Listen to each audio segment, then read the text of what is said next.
baiknya iblis ini dibandingkan dengan Adam apa? Nah, iblis juga mengatakan khalaqtani min nar wa khalaqtahu min tin. Iya. Jadi kalau kita agak menguasai sedikit kaidah bahasa, ini menarik sesungguhnya. Menarik, ya. Ketika iblis mengatakan khalaqtani. Jadi iblis sebenarnya ini di hadapan Allah itu sesat. Bukan karena tidak mengakui Allah. Kita ini dititipkan oleh Allah.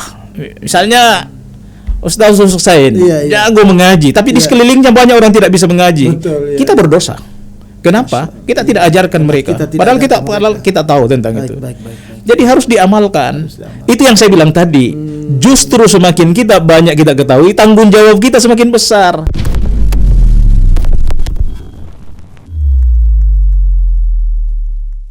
Baik, Assalamualaikum warahmatullahi wabarakatuh. Waalaikumsalam warahmatullahi wabarakatuh. Alhamdulillahilladzi arsala rasulahu bil huda wa dinil haq. Asyhadu an la ilaha illallah wahdahu la syarikalah wa asyhadu anna Muhammadan abduhu wa rasuluh. Allahumma salli wa sallim wa barik alaihi.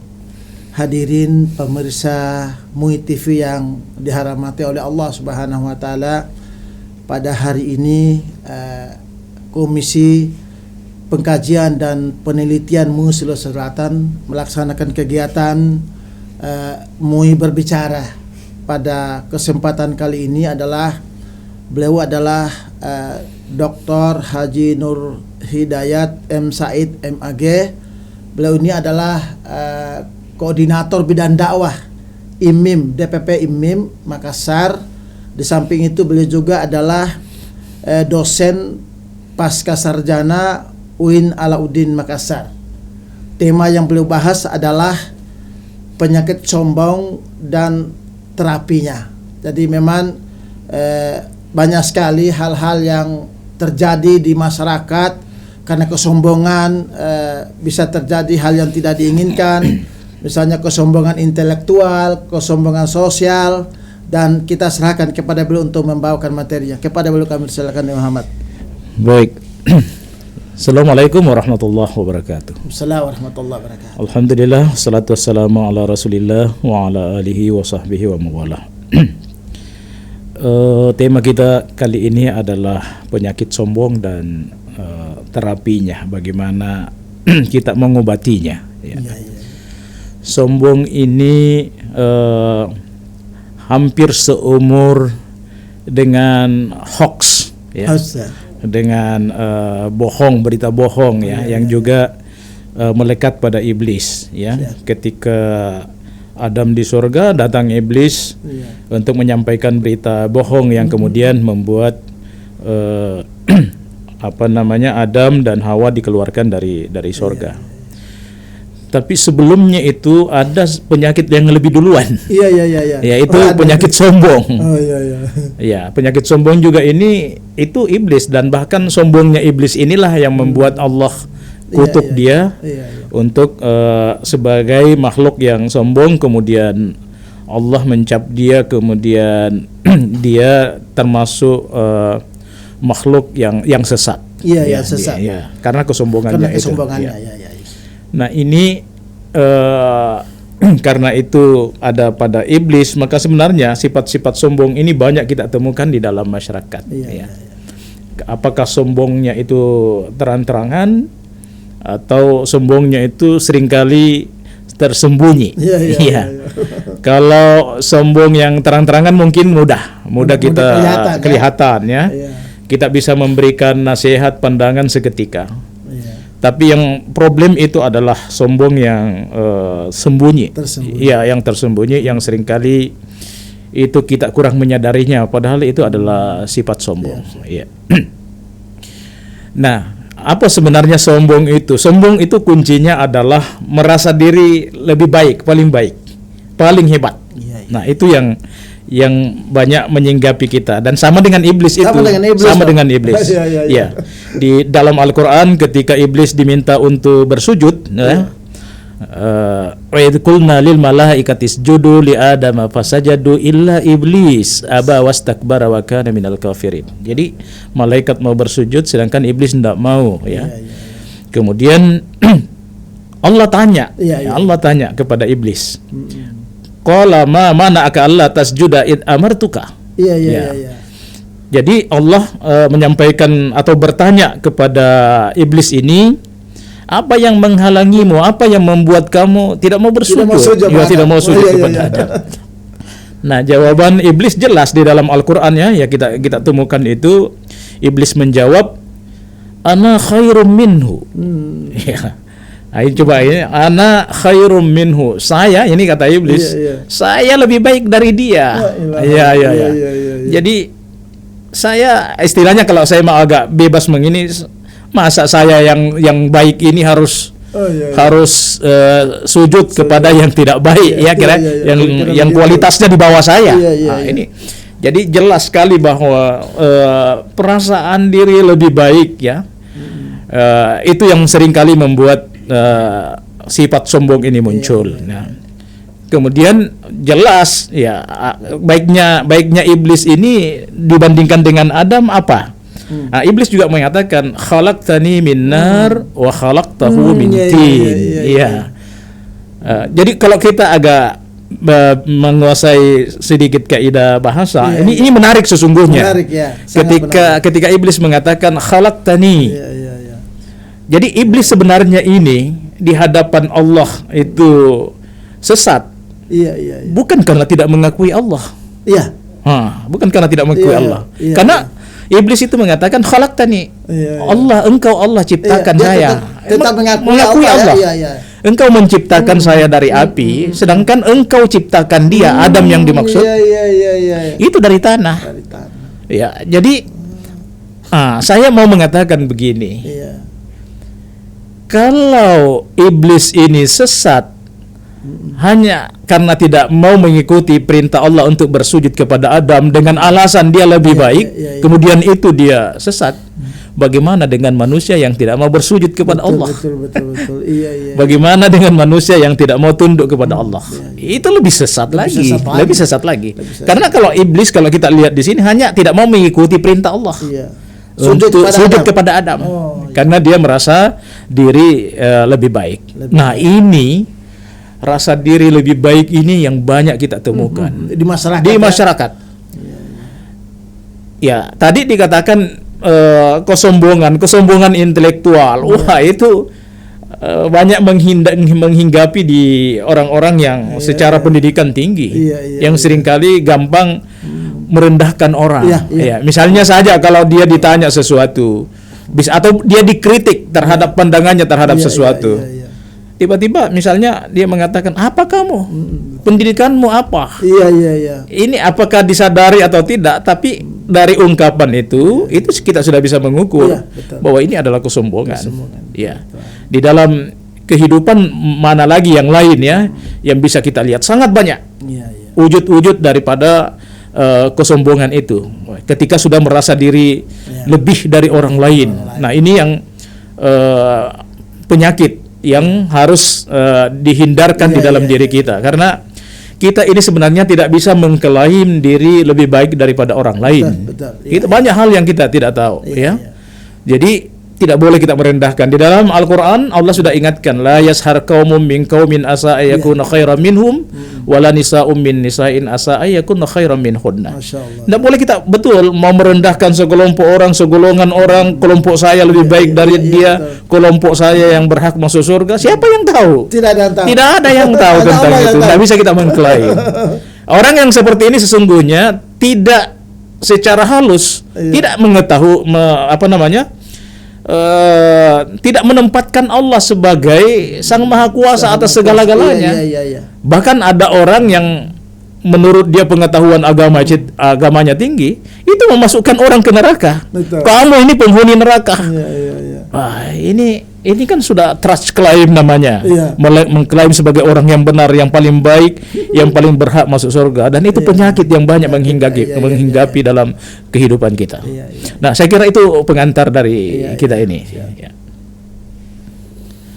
Jadi menurut Pak Dokter ini bagaimana caranya ini meminimalisir atau mengurangi kesombongan tadi saya bilang kesombongan intelektual dan kesombongan sosial. Sudah dia ada harta sedikit lebih dari orang lain, dia sudah sombong dan takabur. Bagaimana cara meminimalisirnya nih? Sebenarnya ada terapi yang sangat bagus ya untuk kita menghilangkan itu. Misalnya saya mau urut misalnya tentang kesombongan ilmu ya. Kita mulai dulu dari kesombongan ilmu. Bagaimana cara menghadapi ya. Jadi yang pertama dulu bahwa kita harus memiliki pandangan di atas langit ada langit. Siap, ya. betul. Bahwa bagaimanapun pintarnya kita ini, itu pasti masih ada di atas kita. Masih ada di atas kita. Ya.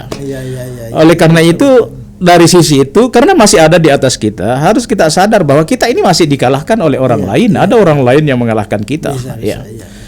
Kalau dari sisi misalnya pertanggungjawaban ilmu di hari akhirat kelak misalnya, mestinya kita punya terapi begini. Kalau ada orang yang secara keilmuan kita di atas, taruhlah misalnya ukurannya adalah gelar akademik. Saya doktor, kemudian Pak Hussein saya lihat gelarnya magister, saya kan di atas dari sisi itu misalnya ya perbandingannya. Nah mestinya kita harus menghormati ini, jangan merendahkan yang bergelar magister tadi itu karena semata-mata karena kita doktor. Kalau kita membawa ke wilayah yang misalnya kaitannya dengan ibadah, maka kita bisa melihatnya begini. Nanti dia itu di hari kemudian ketika ditanya pertanggungjawaban tentang keilmuan dan seterusnya, dia lebih mudah di hadapan Allah. Karena nanti akan ditanya dengan kapasitas ilmunya, ditanya bagaimana ilmu itu kau dapatkan dan bagaimana apakah kamu sudah amalkan ilmu itu dan seterusnya. Atau dari sisi ibadah, nanti di hadapan Allah saya lebih berat pertanyaannya, pertanggungjawabannya. Kenapa saya memiliki ilmu yang banyak sehingga diminta pertanggungjawaban lebih besar. Siap. Ibadah saya kalau salah-salah itu nanti akan dipertanyakan, Anda punya ilmu, kok ibadahnya seperti itu? Tapi kalau orang yang memang memiliki ilmu yang tidak terlalu tinggi, kan biasa saja. Pertanyaannya biasa saja, kok dia tidak punya ilmu di bidang itu. Oleh karena itu di hadapan Allah pertanggungjawabannya tidak berat. Nah, ini saya kira itu terapinya. Kemudian sebenarnya kalau kita merujuk misalnya kepada pendekatan pemaknaan terhadap ilmu misalnya, ya, saya pernah mendengarkan uraian ulama bahwa ilmu itu dari 3 huruf, ain, mengangah.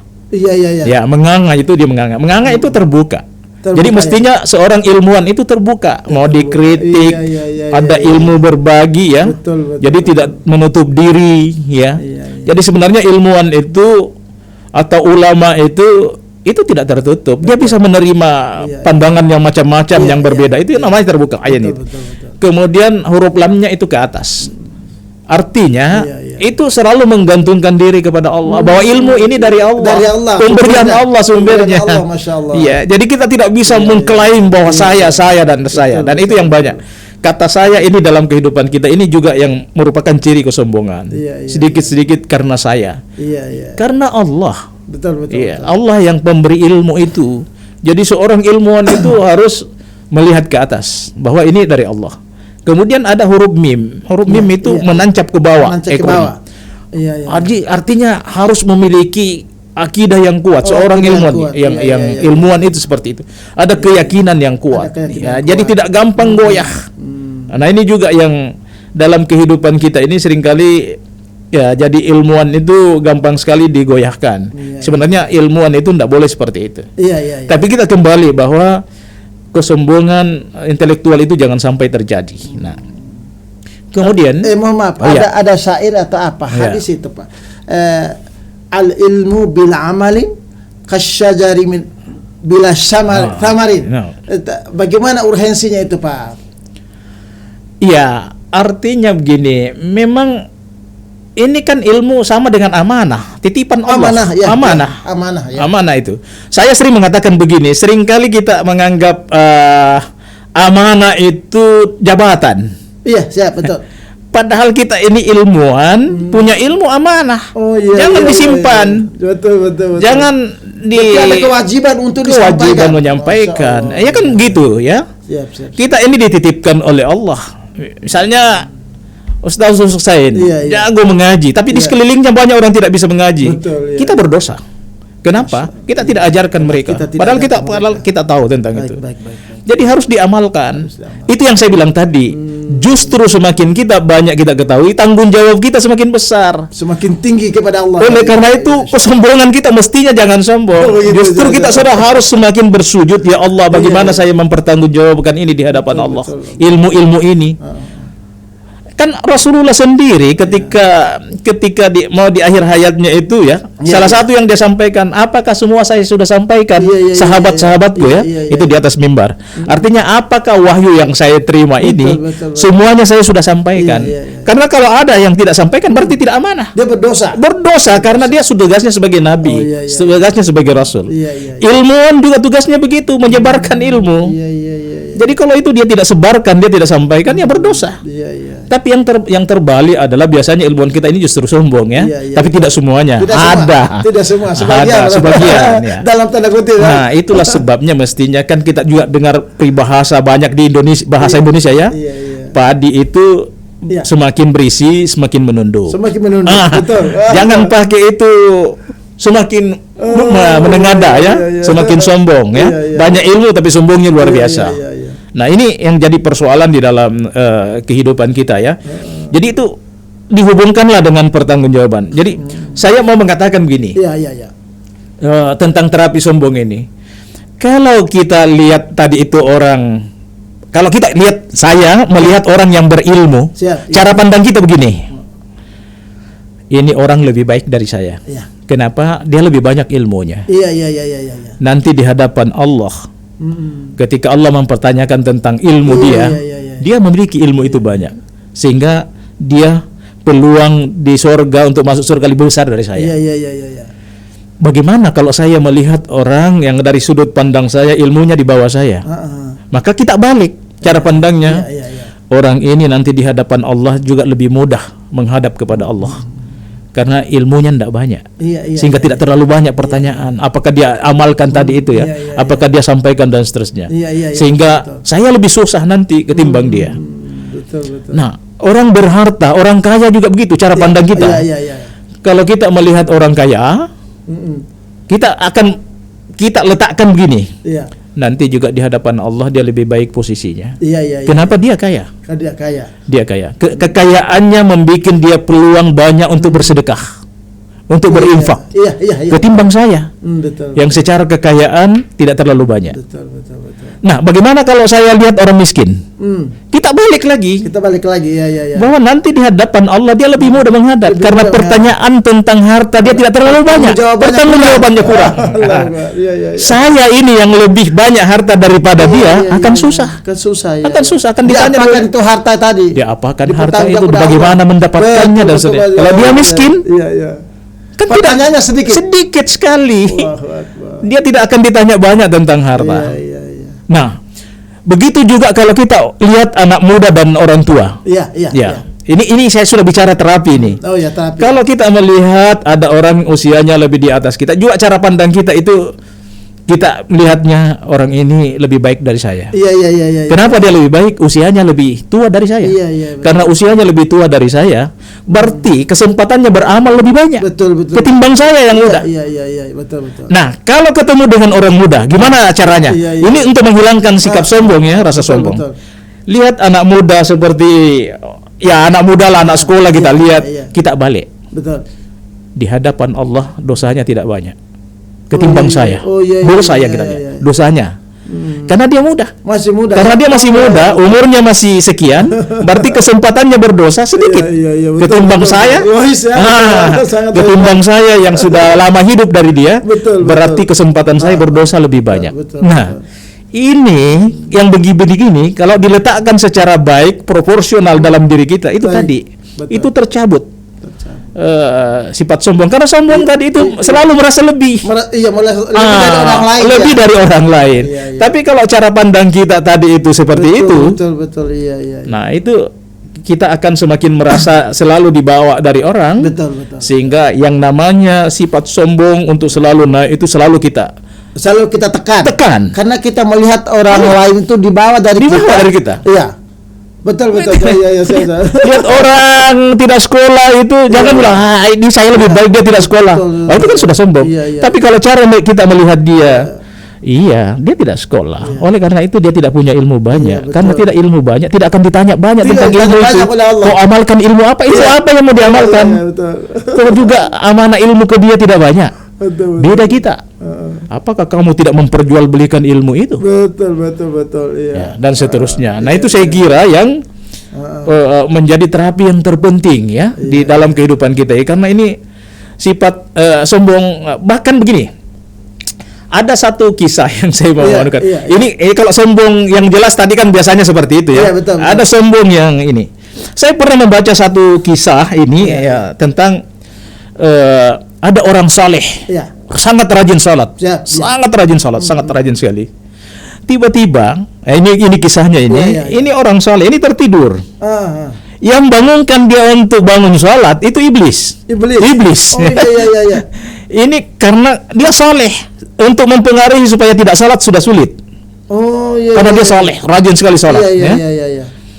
Nah, yang mau dikacaukan itu sombong, karena ini yang harus sifat sombong ini yang mau iblis tanamkan. Nah, caranya bagaimana? Akhirnya dikasih bangun, sudah taruhlah subuh misalnya bangun sudah subuh, ini sudah mau qamat di masjid, bangun cepat. Jadi iblis yang bangunkan. Ini kisah ini ya, kisah. Akhirnya bangunlah orang saleh ini, terbangun, pergi. Jadi iblis yang dorong ke masjid. Ini kalau kita pikir-pikir, kenapa bisa ya iblis dorong-dorong ya? Tapi ternyata iblis punya target. Kalau salat di dia ini sudah tidak mempan. Iya. Toh juga nanti kalau bangun toh tetap salat. Iya. Nggak ada masalah, dia orangnya gitu. Makanya dia bangunkan sekalian. Betul. Tapi nanti ketika dia misalnya tiba di masjid masbuk, orang akan bertanya, karena dia termasuk yang selalu duluan di masjid. Selalu lebih awal. Kenapa hari ini terlambat? Kenapa hari ini terlambat? Baik. Sudah ditanamkan oleh iblis itu. Nanti kalau kau ditanya kenapa terlambat, jawab bahwa semalam itu saya salat tahajud sekian rakaat. Saya salat tahajud sekian rakaat. Saya membaca kitab sekian. Berarti sudah ada dua, sombong dan bohong. Sudah, iya. Itu kan bisa. Itu kan masuknya seperti itu.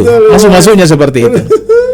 Bahkan iblis lagi membisiki, ambil pakaian terbaikmu, sehingga nanti juga orang tanya, barusan subuh ini misalnya saya lihat pakaiannya Bapak ini, sampaikan bahwa ini baju saya ini tidak ada samanya. Tidak ada duanya. Ini produk luar negeri. Ini kualitas bagus. Kesombongan lagi. Masuklah kesombongan. Jadi memang ruang-ruang seperti ini iblis wilayahnya, tempatnya masuk. Iblis, ya Allah. Dan cekatan kan? Adam saja kakek moyang kita ini langsung Allah yang perintahkan, iblis masih bisa masuk, apalagi kita ini. Apalagi kita ini yang tidak mendapat keturunannya berapa kali lipat ke belakang kan? Benar. Itu jadi ini saya kira penyakit yang sangat berbahaya yang seringkali kita tidak sadari yang harus banyak disampaikan kepada umat kita ini bahwa salah satu masalah terbesar yang kita hadapi menjadi penyakit itu adalah sombong. Dan itulah yang banyak terjadi. Kita rendahkan saudara-saudara kita, teman-teman kita, sedikit-sedikit dianggap tidak berilmu, sedikit-sedikit dianggap ibadahnya hancur, macam-macam, dan sedikit mengkafirkan orang. Itu yang paling. Kalau sudah wilayah kafir itu hak Allah, prerogatif Allah. Iya, hak prerogatif Allah. Itu kalau kita mengambil hak Allah, itu luar biasa dosa kita. Iya. Ini yang juga kadang-kadang di kalangan ilmuwan ini tidak terkontrol. Betul. Gampang sekali menyalahkan. Kalau masih menyalahkan masih agak bagus. Tapi kalau sudah sampai pada tingkat mengkafirkan, ini saya kira luar biasa. Sudah hak Allah diambil. Betul. Kan gitu. Di zaman Rasulullah kan ada itu Ketika ada sahabat yang memenggal musuh, ketika musuh sudah menyatakan saya masuk Islam, tapi dipenggal, kemudian kan ditegur. Siapa yang jamin hatinya itu? Kamu tahu hatinya? Betul. Iya. Kamu kan hanya mengatakan bohong dia itu, hanya mulutnya. Siapa yang Iya. Tahu mulutnya yang mengatakan berbeda dengan hatinya. Jangan dia betul-betul kalau sekiranya betul. Jangan kalau sekiranya benar-benar dia sudah menyatakan beriman, kemudian Anda bunuh. Betul. Gimana dosanya itu? Iya. Membunuh saudara beriman. Betul. Iya. Jadi yang sifatnya batiniah jangan cepat. Kafir kan juga begitu. Betul. Orang tidak waktu sholat misalnya, taruhlah misalnya. Iya. Kemudian tidak masuk sholat ketika itu. Jangan langsung kita ke lain. Iya. Kalau kita mau balik, ajak dia berdiskusi. Ada apa? Iya. Apa yang menghalangi dia? Iya. Kenapa Anda terlambat? Kenapa Anda jangan misalnya dijustifikasi bahwa Anda tidak beriman, Anda kurang beriman, betul. Anda lemah iman. Iya, betul. Saya kira banyak hal yang perlu kita tahu. Tanya orang, ya. Jadi saya kira ini penting kita letakkan ya dalam kehidupan kita ya, karena itu bagi saya secara pribadi ya, sifat ini adalah penyakit yang luar biasa. Penyakit hati yang luar biasa. Ya. Dan karena itu dengan gampang kita meremehkan, merendahkan orang lain. Jangan seperti itu, karena Allah sudah melarang untuk meremehkan, merendahkan saudara-saudara kita yang lain. Ya. Saya kira itu yang bisa saya sampaikan. Terima kasih. Baik. Luar biasa ini. Jadi penyakit sombong dan terapinya. Saya kira tadi kita sudah dengarkan semua bagaimana cara menterapi sombong itu. Jadi harusnya kita misalnya punya ilmu, tapi kita melihat yang lain yang kurang dari kita. Tapi ketika kita melihat yang lain yang kurang dari kita, ya kurang ditanya oleh Allah dia, karena pertanggungjawaban yang kurang. Tapi ketika kita banyak ilmu, tentu banyak pertanyaan Allah Subhanahu wa taala. Itulah kesimpulannya. Makasih kepada Bapak Dr. Haji Nur Hidayat M. Said MAG, dosen pasca sarjana UIN Alauddin Makassar dan koordinator dakwah DPP IMI Makassar, atas penyampaiannya. Terima kasih, dan kita akhiri dengan ucapan alhamdulillahirabbil alamin. Wassalamualaikum warahmatullahi taala wabarakatuh. Waalaikumsalam warahmatullahi wabarakatuh.